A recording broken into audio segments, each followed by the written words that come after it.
YouTubers, it's UPA44 here. I'm just going to be giving you a brief update on my Microsoft Train Simulator Railfanning series. I'm sure you're all probably wondering why I haven't posted in the past year. Well, I've had stuff going on, such as my high school graduation back in June. I've also had performances with the 3 bands at my high school that I was in, marching band, concert band, and jazz band, as well as other personal matters. And another thing that also happened just a few weeks ago, well, more like 2 months ago, was I was actually given the chance to finally upload some mainline Steam excursion trip videos, as I was a passenger on the 2010 San Diego Steam Special, powered by former Santa Fe 3751. It was my first 3751 video, and all 3 clips are up on YouTube. I ended up getting so much footage I had to put it in 3 parts. So if you haven't seen those yet, if you're one of my subscribers, be sure to check them out. I would definitely appreciate any feedback you could give. And now to get to the main point of this update. I'm sure you'll all be glad to know that I am currently in the process of completing the final stage of shooting for MSTS Railfanning Episode 10, which will be the Ozark Northern Railway route from V-Scale Creations. The last episode being Episode 9 on the St. Louis and North Arkansas, also created by V-Scale Creations. And of course, this won't be for a while, but in the future I am planning to do a couple episodes on some narrow gauge American steam routes.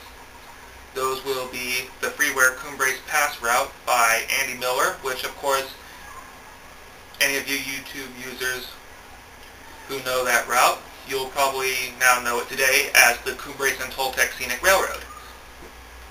Well, I will be using the freeware version of the route, that is at trainsim.com, to show what operations on the line were like back in the 1950s and 60s, when the Rio Grande was still running regular steam-powered trains over the line before it was shut down in 1968. Another future episode of MSTS Railfanning will also be the freeware version of the route that is now the Durango and Silverton Narrow Gauge Railroad in southwestern Colorado, and possibly even the Colorado and Southern route will be featured. I am also planning on doing some other routes, and I'm figuring that after I complete the episode on the Ozark Northern, I might go back to modern times and do a couple more diesel-era routes in modern times. One of the next routes I'm planning to feature on the series will be Cajon Pass, as well as the Tehachapi Pass line, both of which are jointly operated by Union Pacific and BNSF, BNSF being the owner of the Cajon Pass route, and Union Pacific being the owner of the Tehachapi line. Those will be featured in some upcoming episodes, although which one will be in which episode I have not decided yet, as I am still in the process of figuring that out. But have no fear, MSTS Railfanning Episode 10 is coming soon to YouTube. I hope to have that out at the end of July.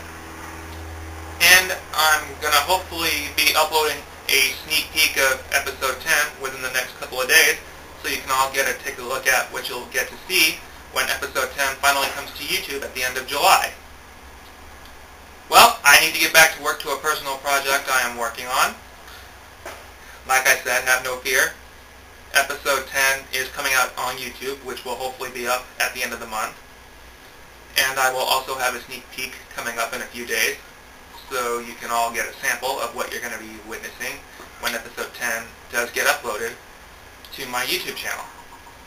And I look forward to seeing you all again on another episode of MSTS Railfanning.